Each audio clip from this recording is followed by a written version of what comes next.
కావ్య కళానిధి శతావధాని బ్రహ్మశ్రీ పిసుపాటి చిదంబర శాస్త్రి గారి జీవిత అవధాన సాహిత్య చరిత్ర 7వ భాగం 1/6/20. గద్వాలలో చాలా భీభత్సం జరిగాక ఆదోని వచ్చారు.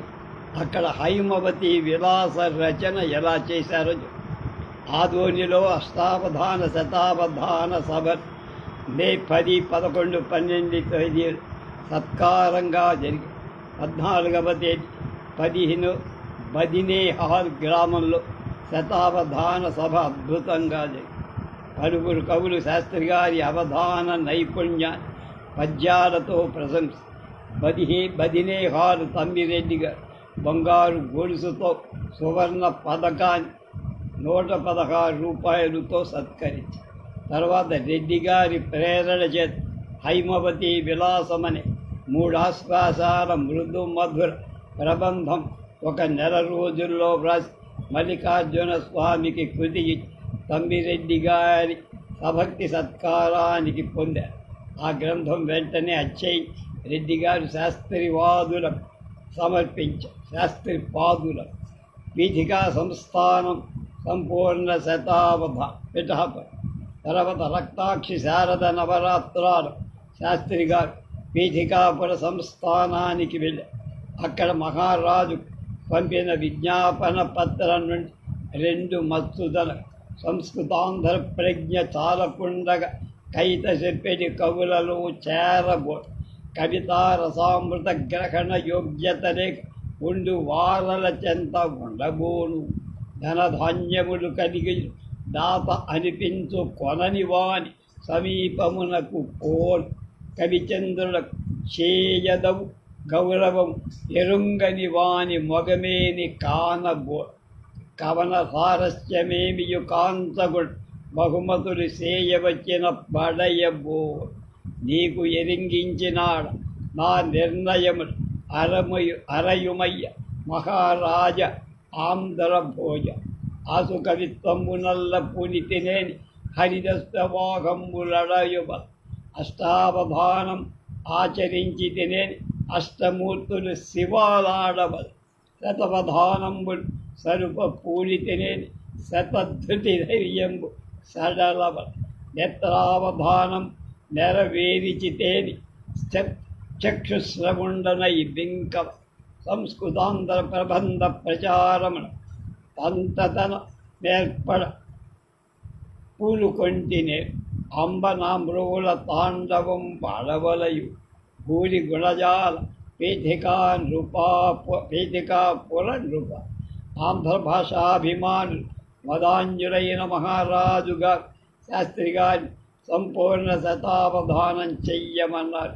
ఓకే అని శాస్త్రి గారు 1924 అక్టోబర్ 4-5 తేదీలు సంపూర్ణ శతావధానం చేసి ప్రేక్షకులుగా మహారాజు మహామహోపాధ్యాయులను శతావధానుడు తదితర విద్వాంసులు సంస్కృతాంధ్ర మహాపండిత ఉదయారవిందుడు కవి మహోత్కృష్టాలైన సన్నుతులు సత్కారాలు అందుకొని ఆనాటి శతావధానాన్ని గురించి ఇవాళ కూడా చెప్తారు చాలామంది. శతావధాన ప్రారంభంలో చెప్పిన ఒక పద్యం మాత్రం చెప్తాను ఇక్కడ. నియమము తోడ నీ పనికి నేను కళంకి కానీ కత్తిపై సామి దీనిలో పడిన చావక చచ్చినవాడు నిల్చనేని మృతి నొందిన బ్రతికి నిలిచిన వాడి జగంబుల నీ జామున ఎట్టు చూసెదవు చల్లని చూపుల తల్లి శంకరి. 1925 బెజవాడ. ఈ సంవత్సరం బెజవాడ శతావధానం ప్రధానం. అది అందించిన సమస్యలు ప్రశ్నలు కఠినాలైన ఉల్లాసహే మత్సులకు ఒక సమస్య కాఖా గాఘాన్య కాటన్నాయా టీజ దీనికి శాస్త్రి గారి పోరడు చచాజిన చంచన్నాయా చీజ ఆధాతిజ నానన్నాయా ధూంగ సాపాభాపింగ పాపన్నాయాపింగ. అవధానం తర్వాత పృచ్ఛకులు శాస్త్రి గారి ఈ సమస్యను గురించి ఈ విధంగా సంభాషణ. అవధాని గారు, మీ సమస్య పూరణానికి అర్థం ఉందా? మీ సమస్యకు అర్థం ఉందయ్యా అని అడిగి కంది గంపెడు అర్థం ఉంది అన్నాడు ఆయన. మా పూరణాలు కూడా 3 గంపల అర్థం. ముందుగా మీ అర్థం చెప్పండి, తర్వాత నా అర్థం చెబుతాను. కాటన్నాయుడని ఒక ధనికుడు ఉన్నాడు. అతడు విద్యాగంధ శూన్యుడు. కానీ తన పేరు అనేకసార్లు చెబుతూ ఒకడే వాళ్ళ అతడు ధనరాశులతో ముంచేస్తా. ఈ గుట్టు తెలియని కవులు, గాయకు మొదలైన వాడు అతని వద్ద ఒక కానీ కూడా తేల లోభి అని నిందించడం మొదలు. మేధావి ఒకడు ఈ రహస్యాన్ని ఎట్లాగో కనిపెట్టి అతని దగ్గరకి తాళం వేసి ఈ పాదాన్ని రకరకాలుగా గానం చేసి గొప్ప సత్కారం పొందివరు. అది ఈ సమస్యలో భావం. శాస్త్రిగా, ఈ అనంత సృష్టిలో నీ కాటన్నాయని వంటి వాళ్ళే మరి 3 ఉన్నారయ్యా. వారు చెంచన్నాయుడు, తాతన్నాయుడు, పాపన్నాయుడు. నీ మేధావి కన్నా మా మేధావులను కనుకనే వ్యంగ్య రీతితో చీధు అనే వారి మౌఢ్యాలను నిందిస్తూనే వారిని సత్కృతులై వారి చేత సత్కృతులై. అవధాని గారు, మీరు అపార మేధాసం, అన్ని విధాల ఆరితేరు కనుకనే మాకు నోరు విప్పటానికి కూడా అవకాశం లేకుండా నేను ఈ సమస్యను అనేక అవధానాలు ఎవ్వరూ దాన్ని పూరించలేదండి. అవలీలగా పూరించారు. నమోవాకాలు 1926 అన్నవరం వాక్సిద్ధి. అన్నవరం సత్యనారాయణ స్వామి కళ్యాణ ఉత్సవంలో శాస్త్రిగా శతావధాని చెళ్లపిళ్ళ వెంకట శాస్త్రి గారు, కవి సార్వభౌమ శ్రీపాద కృష్ణమూర్తి శాస్త్రి గారు. మీ దగ్గర ఎక్స్ట్రా మౌస్ ఉందా? మౌస్ ఇంకోటి అంటుందో లేదనుకుంటాను. సరే, ఇది కొన్నా, మర్చిపోయాను. ఇది కొన్నది లేదు. అక్కడే వాడి దగ్గర ఎవడో ఉంటాడు నాగా, అక్కడ కొన్నా. నేను రాముడు ఎవడో వెళ్ళాను. అధ్యక్షుడై ఉన్న సభ యందు అష్టావధానం చేశారు. అష్టావధానం అనే పేరే కానీ పృచ్ఛకులు 20 మందికి పైగా. సాధారణంగా శాస్త్రి గారి అష్టావధానాలన్నీ అలాగే. సభ ప్రారంభమైన వెంటనే పెద్ద మేఘం ఆకాశమంతా అలముకు చిక్కుల చీకట్లు కమ్మాయి. ఆచ్ఛాదనం లేని ఆ తోట సభ ఇక సాగదని అందరికీ అనిపించి అప్పుడు ప్రళయమనం మహాజలధరంబులు పైకొని చెమ్మ చీకడు కొలిపెడి దిక్కులను తలచుకొన్నవధానము విఘ్నమొందగా కలుగునవస్థ ఎన్నడుగాన భవత్కృపచేత నేజితులు కలిగే మంచి చెడ్డలను కైకొనుదా గానవు నీవే శాంకరి అని ఒక పద్యం ఆసుగా వెంటనే అత్యద్భుతంగా అక్కడి మేఘాలన్నీ పటాపంచలై పడి అందరూ వీరి వాక్శుద్ధికి మెచ్చుకొని వాక్సిద్ధి కూడా అవధానం చక్కగా సాగి. ఈ అవధానంలో చెప్పిన అపారమైన ఆశు కవిత ధారణా పటిమ అధ్యక్షులిద్దరూ చాలా ప్రశంసించి దేవాలయ ధర్మకర్తలు శ్రీ ఇనుగంటి రాజగోపాల రామసూర్య ప్రకాశరాయనిగా 106 అంటే 600 రూపాయలు ఇచ్చి సత్కరి.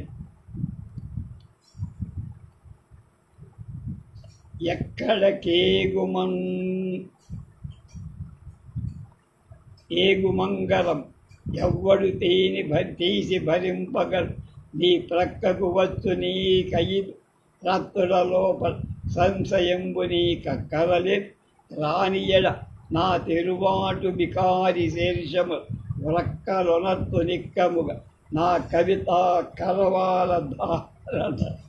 అంటే నేను కనుక అవధానం చెప్పకపోతే ఆ అవధానం అనే కవిత కత్తితో నన్ను నేనే చంపుకుంటానని ఆసుక తమాష అని ఆసువుగా ఒక పద్యం సరిగ్గా గడువు లోపలే ఉంగరాలన్నీ దొరికాయి. మహారాజ్ సంఘటనకు మిక్కిలి సంతోషించారు. అసలు పోయి శాస్త్రి గారి వాక్సిద్ధికి అనేక అందులో ఒకటి 1,00,000 రూపాయలు వెల చేసే గద్వాల మహారాజు గారి వజ్రపు ఉంగరాలు 3 పరిచారకులెవరో నొక్కేశారు. అప్పుడు మహారాజు ఈ సంగతి చెప్తే శాస్త్రి గారు ఈ పద్యం చెప్పారు. ఎక్కడ కేగునుంగరములు ఎవ్వడు తీసి భరింపకలు నీ ప్రక్కకు వచ్చు నీ 5 రత్తుల లోపల నీ 5 రత్తులలో సంశయంబు నీ కక్కరలే రానియడ నా తెరువాటు బికారి శీర్షమున్ వ్రక్కలునట్టు నిక్కముగా నా కవిత కలవాల భారత్ అని ఆసువుగా ఒక పద్యం చెప్పారు. ఉంగరాలు దొరికాయి గడిగే లోపలే. సంఘటనానికి అందరూ సూర్యరాయాంధ్ర నిఘంటు పండిత పిమ్మట సూర్యరాయాంధ్ర నిఘంటు సంపాదకుడు కళాప్రపోల్ జయంతి రామయ్య పంతులుగా ఆహ్వానాన్ని అనుసరించి ఆ నిఘంటు కార్యాలయాన్ని 1926 సంవత్సరం నవంబర్ నెలలో పండితులుగా ఇది మొదటి భాషా విమర్శనం పెరిగింది. అవధాన ప్రచారం తగ్గి అయినా అనువత్సరం 1 నెల సెలవు అవధాన ప్రచారం సాగిస్తూనే మరి దసరా సెలవులలో ఏదే ఒక సంస్థానానికి వెళ్తున్న అందువలనే అవసాన సమయంలో ఆసు కవితాశక్తి కొద్దిగా కూడా తగ్గల.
మన గుళ్ళో ఒక కంప్యూటర్ లాంటిది ఏదో ఉంది. గోడకి దక్షిణం వైపు, దక్షిణం కాదు ఉత్తరం వైపు అదంటారు దానికి ఇనప దానికి ఆ ద్వారం పక్కనే ఎడం వైపు గోడకి ద్వారానికి అక్కడ ఒకటి నేను చూసినట్టు జ్ఞాపకం. దానికి ఆనుకోని తెచ్చాడు. ఒకసారి అడిగి పనికొస్తుందంటే తెచ్చుకో అడిగి పూజారి.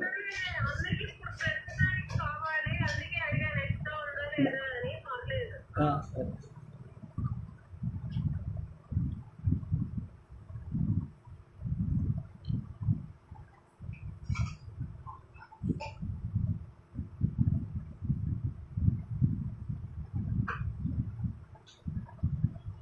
1927 అన్నవరం 16/5/27 ప్రభవ వైశాఖ పూర్ణిమ జరిగిన కవితా పరీక్షలో సంస్కృతంలో సువర్ణ పదక బహుమానం పొందారు.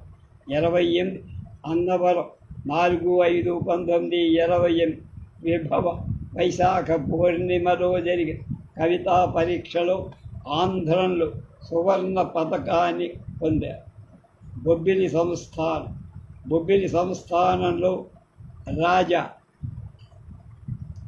వేతాచలపతి రామకృష్ణ మహీజాని అంటే రాజుగారు విశాల శారదా నవరాత్రులలో 20-10-19-20 అష్టావధాన సభ చేసి 116 శాలువ పొందారు.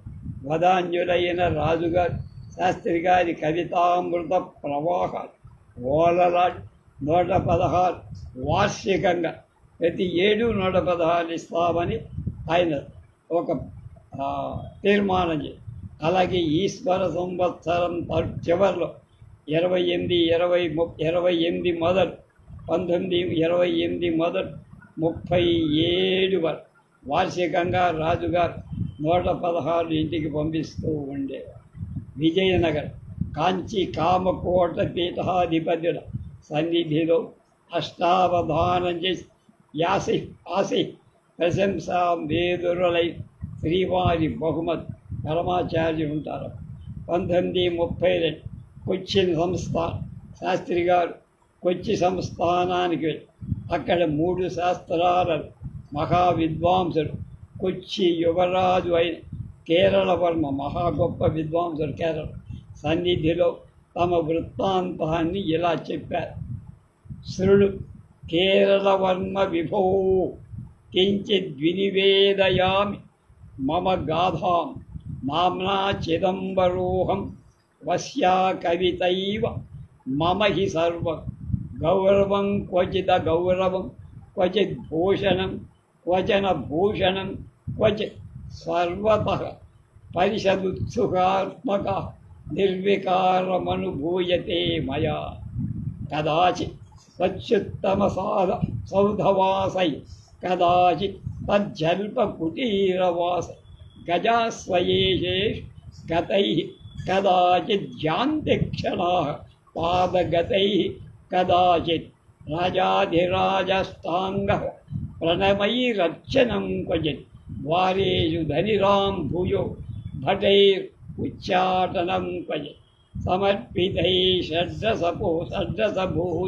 క్వచిత్ క్షుధానవాప్తాభ్యవహారయా క్వచిత్ ప్రబోధయంతి స్వయమేవ మే క్షణాః ప్రభో విచిత్రాం సుఖ దుఃఖయోర్గశాం అచ్యుత్కదేషు సుఖ దుఃఖ పరంపరాయా ప్రాప్తే స్వభి ప్రచలనేషు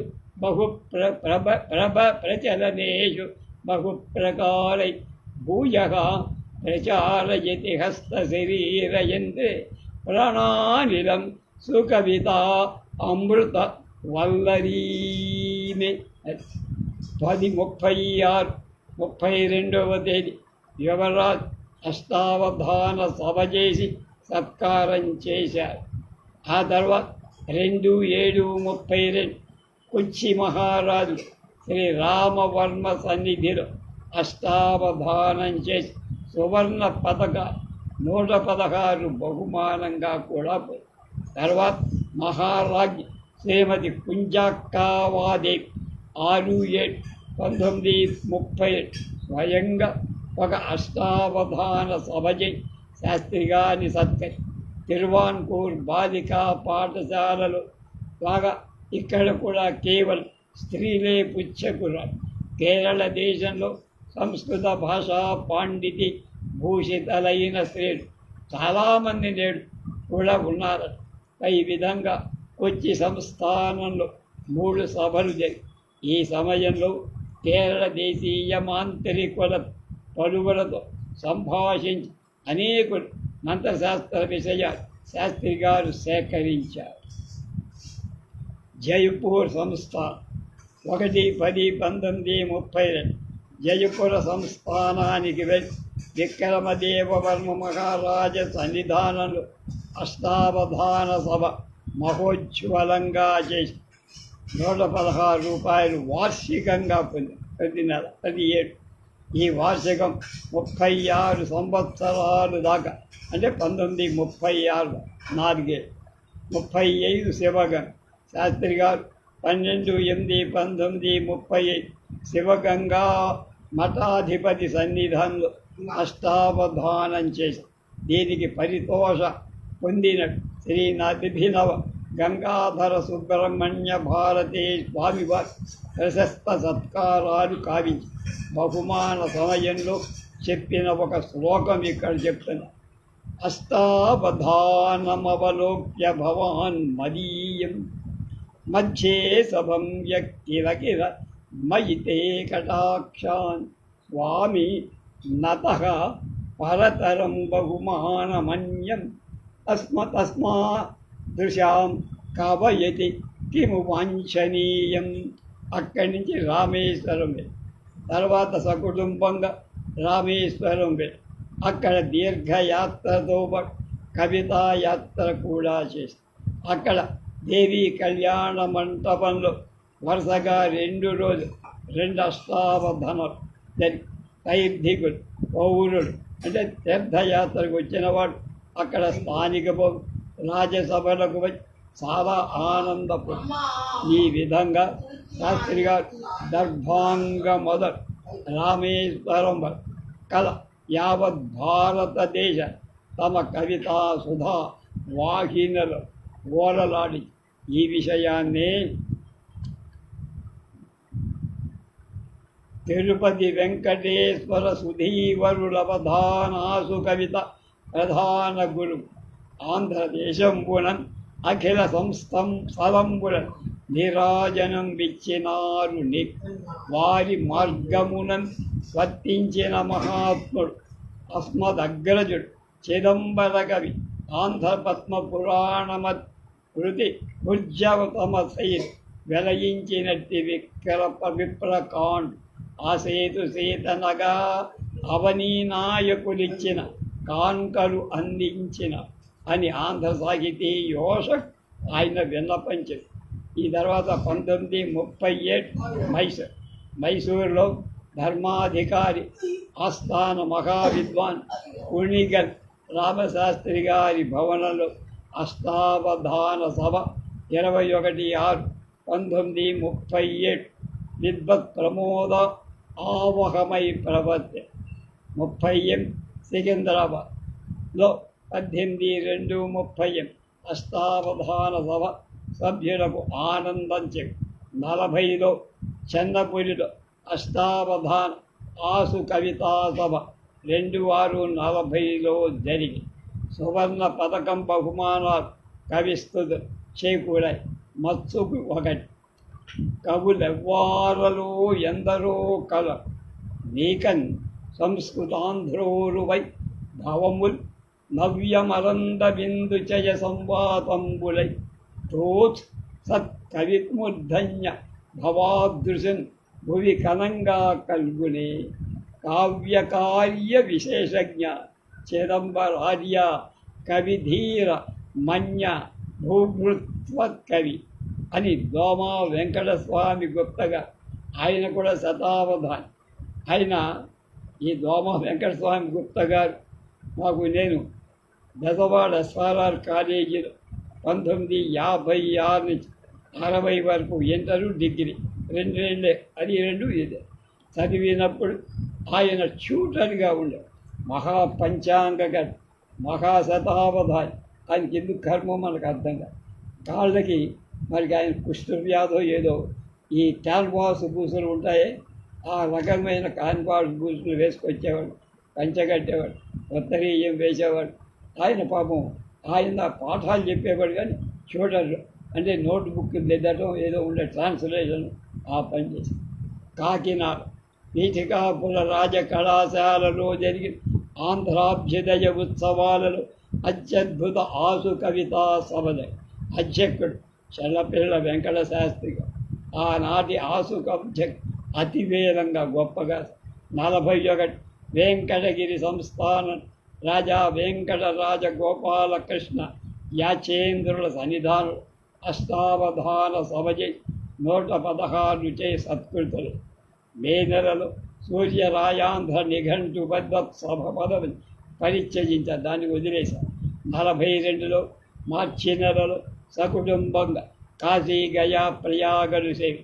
అప్పుడే పద్మపురాణాన్ని ఆంధ్రీకరి కాశీ విశ్వేశ్వరుడి కృతి ఇవ్వాలని సంకల్పం. ఈ సత్సంకల్పం ఆ దేవదేవుని కృపచేత నిర్విఘ్నంగా సమగ్రంగా 1951 మార్చి నెల నాటికి 42 జూన్ నెలలో వెంకటగిరి సంస్థానానికి వెళ్ళి రాజా సర్వజ్ఞ కుమార కృష్ణ యాచేంద్ర సన్నిధిలో అష్టావధాన సభ అత్యాసు కవిత సహితంగా సాగింది. రాజుగారు సభాసదులు రాజా వెంకటరాజ గోపాలకృష్ణ యాచేంద్రుల ఆనందంతో 116 ఇచ్చి సత్కరించి తమ ఆస్థాన విద్వత్ పదవిని అలంకరించమని కోరారు. ఇది కాశీ విశ్వనాథ ప్రేరణగా శాస్త్రి గారు పద్మపురాణ ఆంధ్రీకరణ కార్యనిర్వహణకై అక్కడ ప్రవేశించి ఆ సందర్భంగా చెప్పిన పద్యాల నుండి 2 మాత్రం. కవి ఎనువానికెల్ల ఇది కాదగు కార్యము కాదు.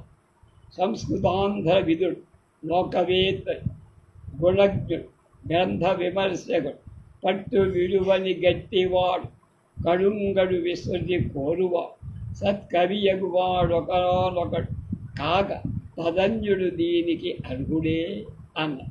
అవని తలాధినాథ వినుమా విభవంబుల శాశ్వతంబుడు, ఈ భువనముల ఎప్పుడు పోనిది ఒక్కే యశంబే, దానికై కవులను వద్ద చేర్చుకొని గ్రంథములను రచయింపజే భూధవులు స్వనామధేయం స్థాపనమున్ వలరింతు దుర్వరన్ అని.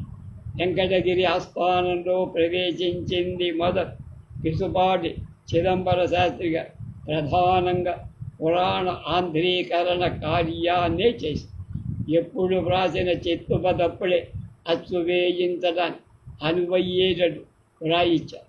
ఈ విధంగా వెంకటగిరి ఆస్థానంలో 42 ఆగస్టు నెల మొదలు 48 అంటే 6 నెలలు 6 ఆది భూమి బ్రహ్మ పాతాళ ఖండాలు 4 సమగ్రంగా ఆంధ్రీకరించారు. రేపు 43లో వెంకటగిరికి మళ్ళీ వచ్చి అక్కడ ఏం చేశారో చూద్దాం.